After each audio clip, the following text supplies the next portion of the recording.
राष्ट्रीय सुरक्षा परिभाषा। राष्ट्रीय सुरक्षा किसी देश की सरकार की अपने नागरिकों, अर्थव्यवस्था और अन्य संस्थानों की रक्षा करने की क्षमता है। सैन्य हमलों के खिलाफ स्पष्ट सुरक्षा से परे 21वीं सदी में राष्ट्रीय सुरक्षा में कई गैरसैन्य मिशन शामिल हैं। मुख्य उपाय। राष्ट्रीय सुरक्षा। राष्ट्रीय सुरक्षा किसी देश की सरकार की अपने नागरिकों, अर्थव्यवस्था और अन्य संस्थानों की रक्षा करने की क्षमता है। आज राष्ट्रीय सुरक्षा के कुछ गैरसैन्य स्तरों में आर्थिक सुरक्षा, राजनीतिक सुरक्षा, ऊर्जा सुरक्षा, मातृभूमि सुरक्षा, साइबर सुरक्षा, मानव सुरक्षा और पर्यावरण सुरक्षा शामिल हैं। राष्ट्रीय सुरक्षा सुनिश्चित करने के लिए सरकारें कूटनीति के साथ साथ राजनीतिक, आर्थिक और सैन्य शक्ति सहित रणनीति पर भरोसा करती हैं। सुरक्षा की अवधारणा।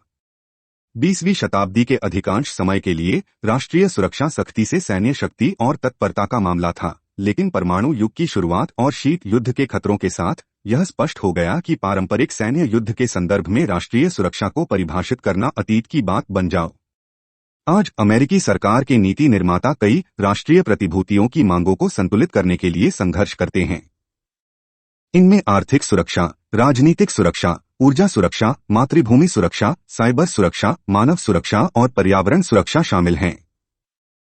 एक राजनीतिक संदर्भ में राष्ट्रीय सुरक्षा परिभाषाओं का यह प्रसार कठिन चुनौतियों का सामना करता है। कुछ मामलों में उदाहरण के लिए वे केवल घरेलू नीति कार्यक्रमों का पुनरुद्देश्य हैं, जैसे कि बुनियादी ढांचे में सुधार, जिसका उद्देश्य धन और संसाधनों को सेना से दूर स्थानांतरित करना है। अन्य मामलों में उन्हें तेजी से बदलते अंतर्राष्ट्रीय परिवेश की जटिलताओं का जवाब देने की आवश्यकता है। आधुनिक दुनिया खतरनाक राज्य से राज्य संबंधों के साथ साथ जातीय, धार्मिक और राष्ट्रवादी मतभेदों के कारण राज्यों के भीतर संघर्षों की विशेषता है। अंतर्राष्ट्रीय और घरेलू आतंकवाद, राजनीतिक अतिवाद, ड्रग कार्टेल और सूचनायुक्त प्रौद्योगिकी द्वारा बनाए गए खतरे उथल-पुथल को बढ़ाते हैं। वियतनाम युद्ध की समाप्ति के बाद स्थायी शांति के लिए आशावाद की भावना 11 सितंबर 2001 को संयुक्त राज्य अमेरिका पर आतंकवादी हमलों, बुश सिद्धांत और अंतर्राष्ट्रीय आतंकवाद के खिलाफ प्रतीत होता है, सतत युद्ध से बिखर गई थी।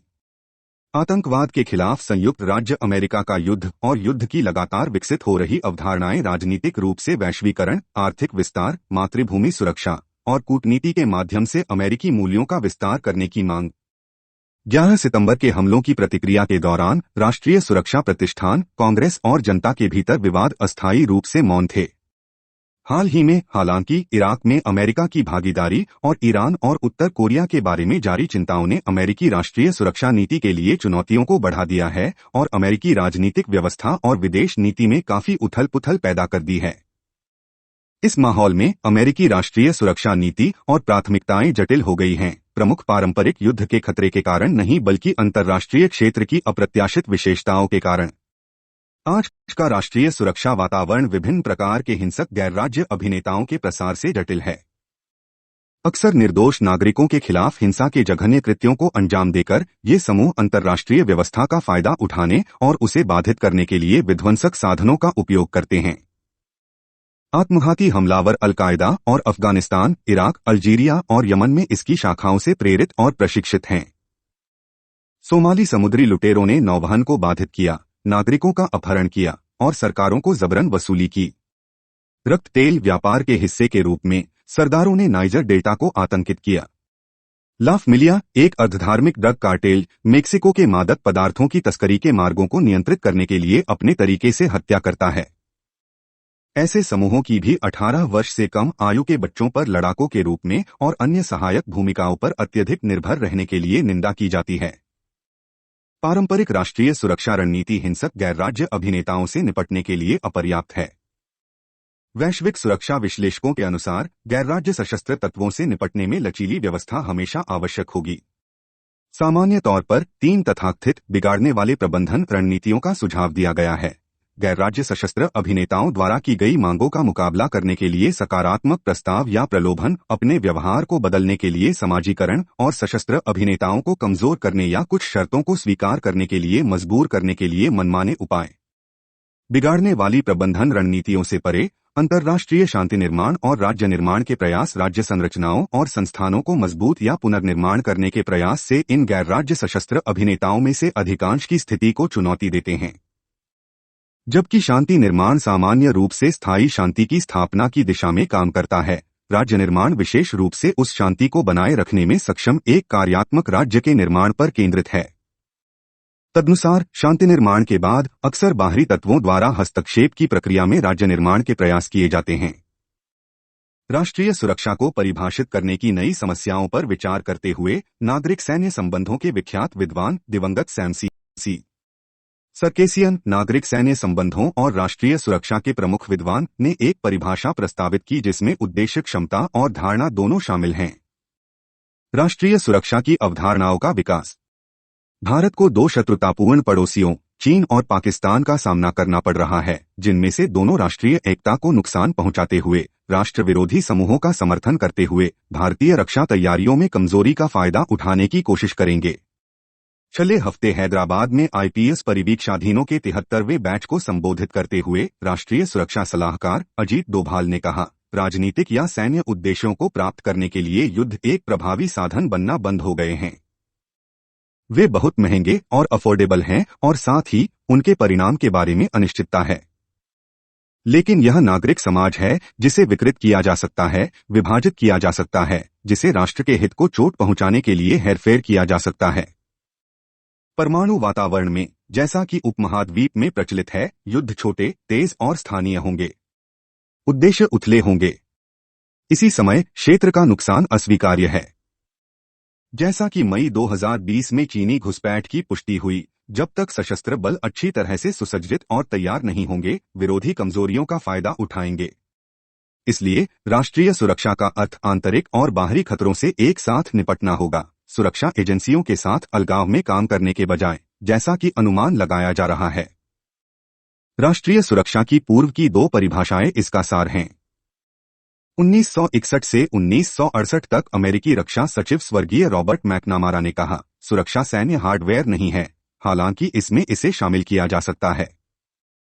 यह सैन्य बल नहीं है, हालांकि इसमें इसे शामिल किया जा सकता है। सुरक्षा ही विकास है और विकास के बिना सुरक्षा संभव नहीं है। विकास तभी प्रवाहित होता है जब कोई राष्ट्र सुरक्षित हो। इसके अलावा विकास का अर्थ रोजगार प्रदान करना, जीवन स्तर को ऊपर उठाना, प्रत्यक्ष विदेशी निवेश को आमंत्रित करना और जनता की क्रय शक्ति को बढ़ाना है। कम बेरोजगारी दर और उच्च जीवन स्तर से बेहतर राष्ट्रीय ताने बाने को कुछ भी नहीं जोड़ता है। दिवंगत के सुब्रह्मण्यम, एक प्रमुख रणनीतिक मामलों के विश्लेषक जिन्होंने कारगिल समिति का भी नेतृत्व किया, ने कहा, राष्ट्रीय सुरक्षा का मतलब केवल भारत की क्षेत्रीय अखंडता की रक्षा करना नहीं है। इसका अर्थ यह भी सुनिश्चित करना है कि देश का तेजी से औद्योगिकरण हो, एक समतावादी और तकनीकी समाज हो। आंतरिक या बाह्य रूप से इस विकास के रास्ते में आने वाली कोई भी चीज भारत की राष्ट्रीय सुरक्षा के लिए खतरा है। आंतरिक उथल-पुथल और एक विभाजित समाज बाहरी खतरों की तरह ही विकास को प्रभावित करता है। इसलिए एक सुरक्षित राष्ट्र का तात्पर्य उसकी संस्थाओं से है और आदर्शों से समझौता नहीं किया जाता है। पिछले कुछ वर्षों में आंदोलन से राष्ट्र को जो नुकसान हुआ है, वह इस तथ्य को लागू करता है। इकोनॉमिक टाइम्स में जनवरी 2021 में एक लेख में कहा गया था कि किसानों के आंदोलन से 50,000 करोड़ रुपए से अधिक का नुकसान हुआ। इसी अखबार के एक अन्य लेख में कहा गया है कि राज्य में सीए विरोधी आंदोलन के कारण अकेले पर्यटन क्षेत्र में असम को 2 महीनों में 1,000 करोड़ रुपए से अधिक का नुकसान हुआ है।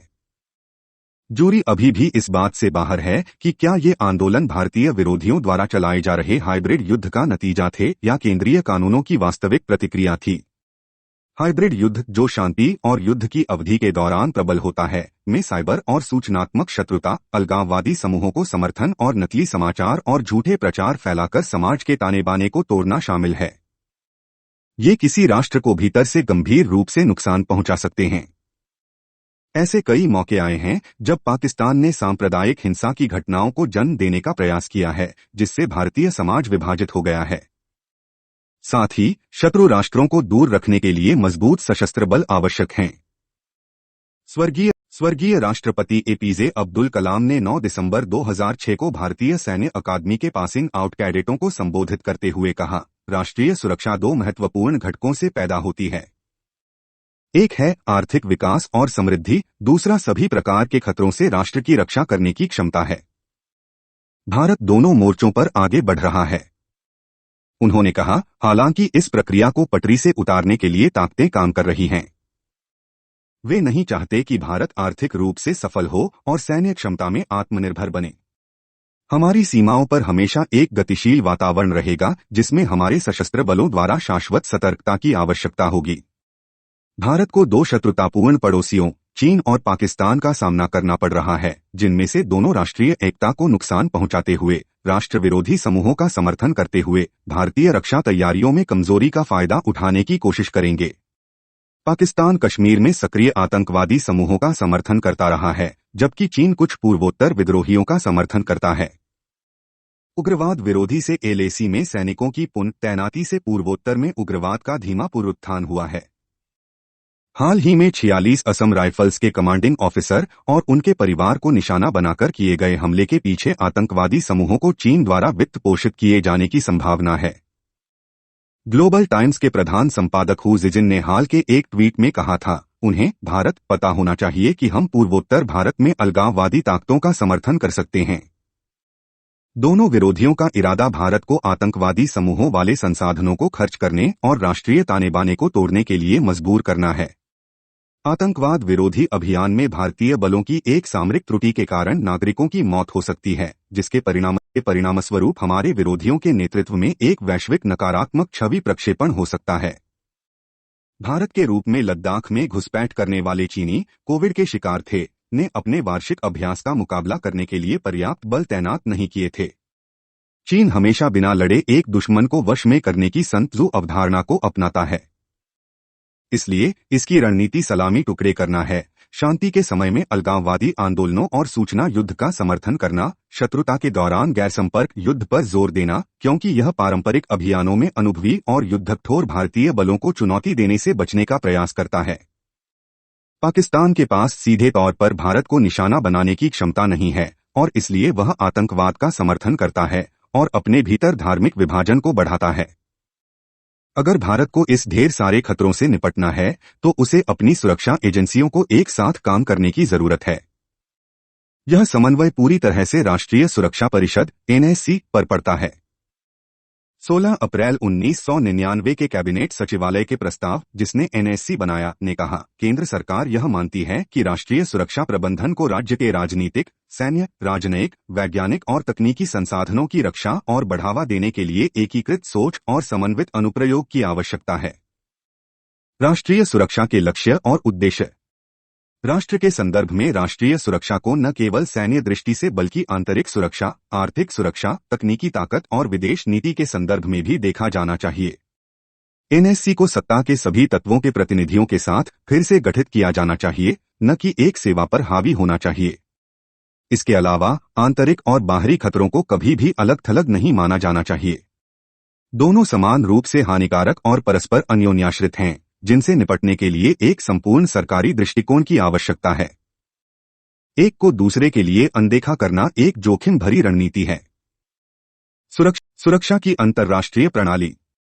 द्वितीय विश्व युद्ध की समाप्ति के बाद से उत्पन्न अंतर्राष्ट्रीय सुरक्षा पर विचार के प्रमुख विद्यालयों को समझने से अंतर्राष्ट्रीय संदर्भ की व्याख्या करने में भी मदद मिलेगी, जिसमें अमेरिकी राष्ट्रीय सुरक्षा संचालित होने की उम्मीद है।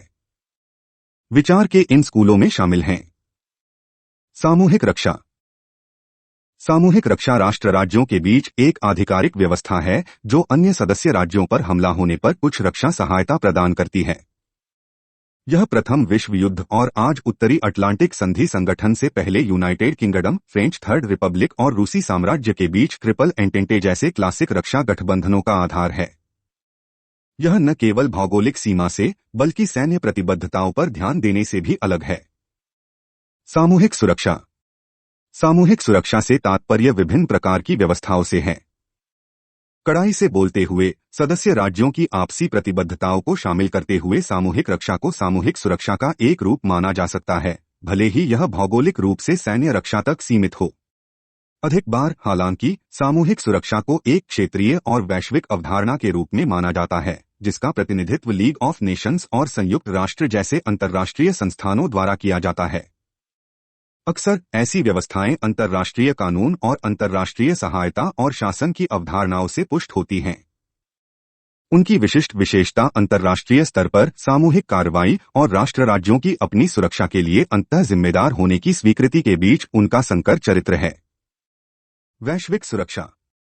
वैश्विक सुरक्षा शीत युद्ध की समाप्ति के बाद से संयुक्त राष्ट्र द्वारा बड़े पैमाने पर विकसित विचारों का एक समूह है कि दुनिया की सुरक्षा हर किसी राष्ट्रीय रक्षा के विचार के लिए होंठ सेवा दी जाती है। अंतर्राष्ट्रीय कानून, सहायता, विश्वास निर्माण उपायों और वैश्विक शासन के माध्यम से संघर्ष को खत्म करने के प्रयास पर अधिक ध्यान केंद्रित किया जाता है। इस प्रकार बल का उपयोग बड़े पैमाने पर अंतर्राष्ट्रीय शांति व्यवस्था, शांति प्रवर्तन और हिंसा से निर्दोष नागरिकों की सुरक्षा के लिए आरक्षित होना चाहिए और संयुक्त राष्ट्र द्वारा तय और संगठित किया जाना चाहिए। का व्यवसाय है। यह इस आधार पर टिकी हुई है कि कोई भी राष्ट्र तब तक सुरक्षित नहीं है जब तक कि सभी सुरक्षित न हो। जबकि अंतर्राष्ट्रीय कानून। अमेरिकी कान के लिए अंतर्राष्ट्रीय कानून वाक्यांश में कानून शब्द का उपयोग न्यायिक अधिकारियों और कानून प्रवर्तन अधिकारियों द्वारा लागू किए गए बाध्यकारी नियमों के विचार को स्वीकार करता है।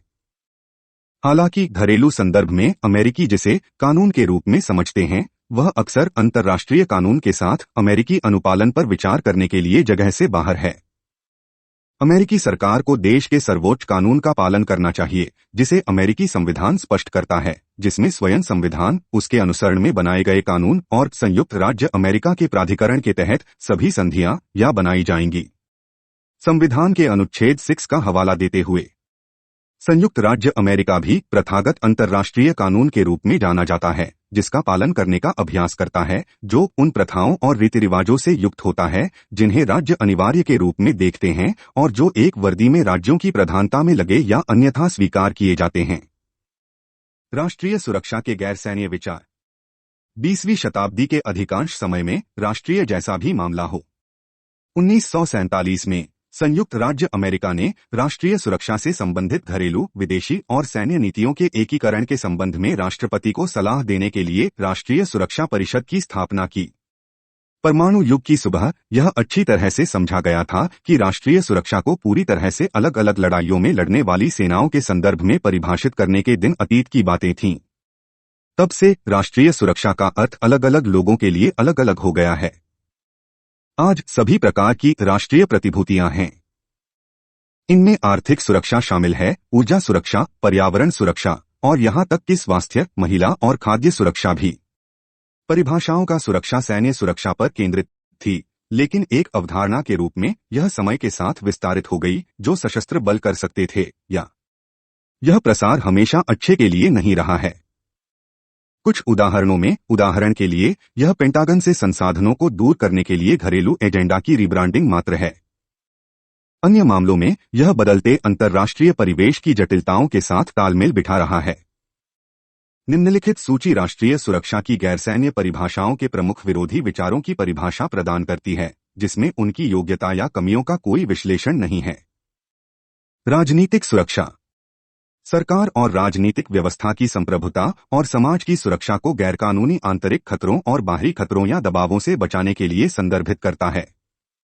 इसमें राष्ट्रीय और मातृभूमि सुरक्षा और कानून प्रवर्तन दोनों शामिल हैं। आर्थिक सुरक्षा। इसमें न केवल लोगों को प्रदान करने के लिए अर्थव्यवस्था की क्षमता की रक्षा करना शामिल है, बल्कि यह भी है कि सरकार और लोग अपने आर्थिक और वित्तीय निर्णयों को नियंत्रित करने के लिए किस हद तक स्वतंत्र हैं। यह एक राष्ट्र के धन और आर्थिक स्वतंत्रता को बाहरी खतरों और जबरदस्ती से बचाने की क्षमता पर भी जोर देता है। इस प्रकार इसमें आर्थिक नीति और कुछ कानून प्रवर्तन एजेंसियां शामिल हैं, लेकिन वाणिज्य, वित्त और व्यापार पर अंतर्राष्ट्रीय समझौते भी शामिल हैं। हाल ही में इसे कुछ लोगों द्वारा मानव सुरक्षा के संदर्भ में परिभाषित किया गया है, जिसका अर्थ है गरीबी उन्मूलन और आय असमानता को समाप्त करना। ऊर्जा और प्राकृतिक संसाधन सुरक्षा।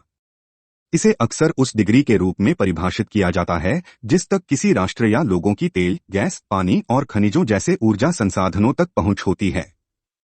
इसे गैर बाजार राजनीतिक उद्देश्यों के लिए अन्य देशों या राजनीतिक या सैन्य संस्थाओं के हस्तक्षेप के बिना बाजार द्वारा स्वतंत्र रूप से निर्धारित पहुंच के रूप में वर्णित करना अधिक सटीक होगा।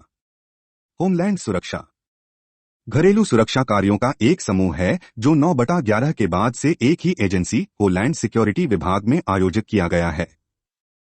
इसमें हवाई अड्डे और बंदरगाह सुरक्षा, सीमा सुरक्षा, परिवहन सुरक्षा, आप्रवासन प्रवर्तन और अन्य संबंधित मामले शामिल हैं। साइबर सुरक्षा सरकार और लोगों के कंप्यूटर और डेटा प्रोसेसिंग इंफ्रास्ट्रक्चर और ऑपरेटिंग सिस्टम को हानिकारक हस्तक्षेप से बचाने के लिए संदर्भित करता है, चाहे वह देश के बाहर या अंदर से हो।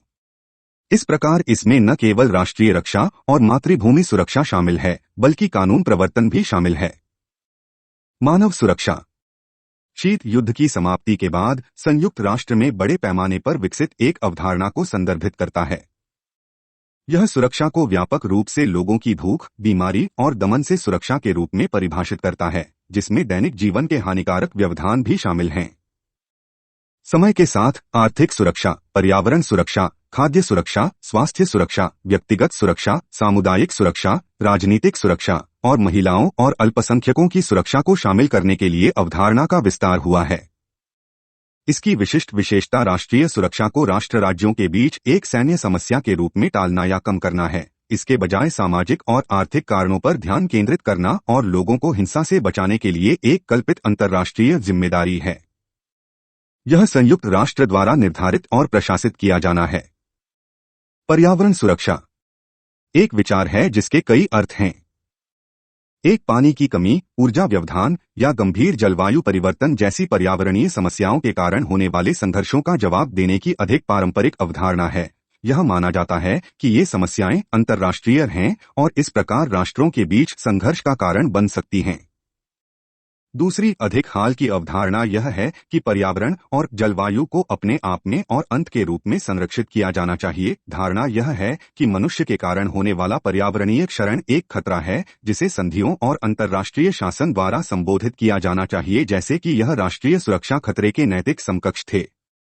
अतीत में प्राकृतिक आपदाओं को राष्ट्रीय सुरक्षा के लिए खतरा नहीं माना जाता था, लेकिन यह धारणा जलवायु परिवर्तन की विचारधारा के रूप में बदल रही है और ग्लोबल वार्मिंग राष्ट्रीय सुरक्षा समुदाय में पकड़ बना रही है।